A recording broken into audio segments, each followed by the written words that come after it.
Hello friends, this side Divya Goyal.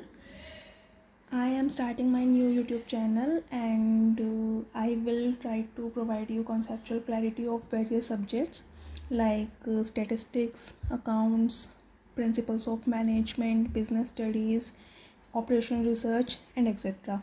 I hope you all will like my channel and subscribe to the best.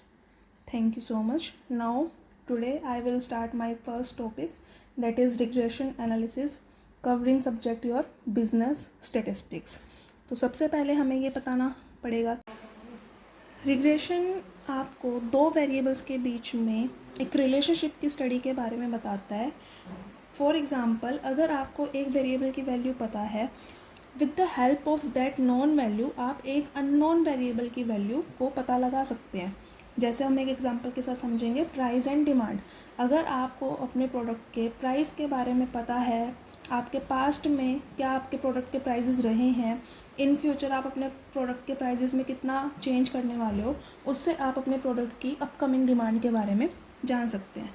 So regression is the study of the nature of relationship between the variables so that one may be able to predict the unknown value of one variable for a known value of another variable.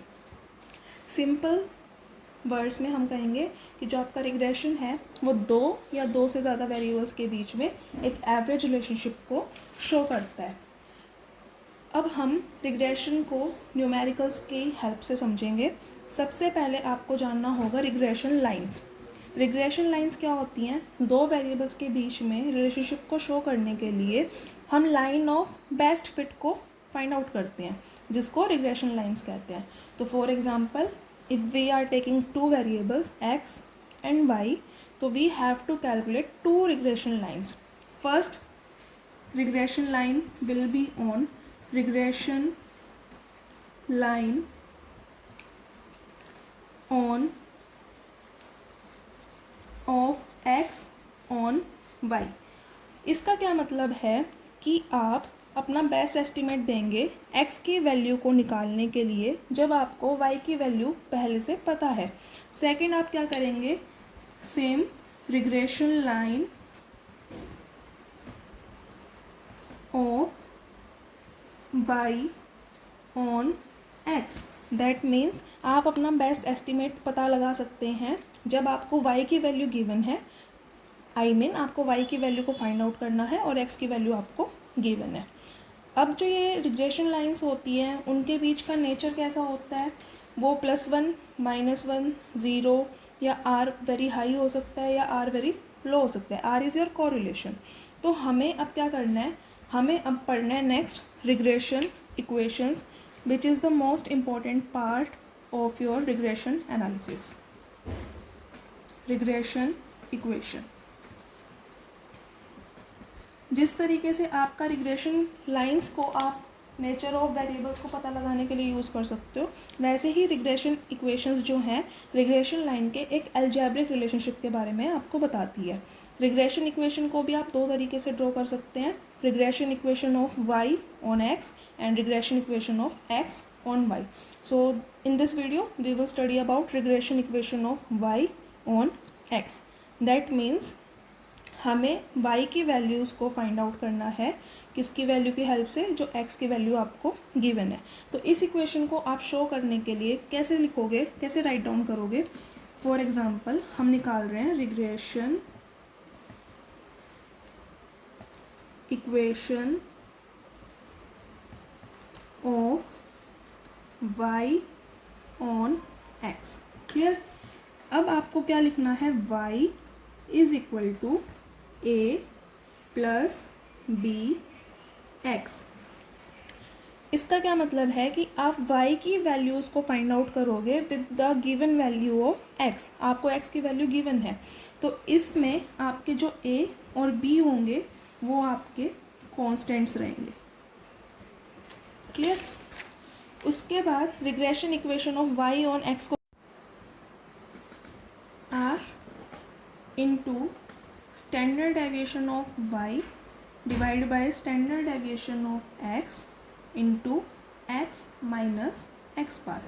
We all know that y is the variable, y bar is the mean of y series, R represents correlation. It will be multiplied by standard deviation of y series divided by standard deviation of x series into x minus x bar. X is the variable and x bar is the mean of arithmetic mean of x series. इसको आप और किस तरीके से represent कर सकते हैं, y minus y bar is equal to b y x x minus x bar. जो आपका ये वाला इक्वेशन है r into standard deviation of y upon standard deviation of x, इसको आप बी वाई एक्स भी बोल सकते हैं. इसका क्या मतलब है, regression coefficient of y on x. y का regression coefficient dependent on x. Clear. Second इसी तरीके से आप पढ़ेंगे रिग्रेशन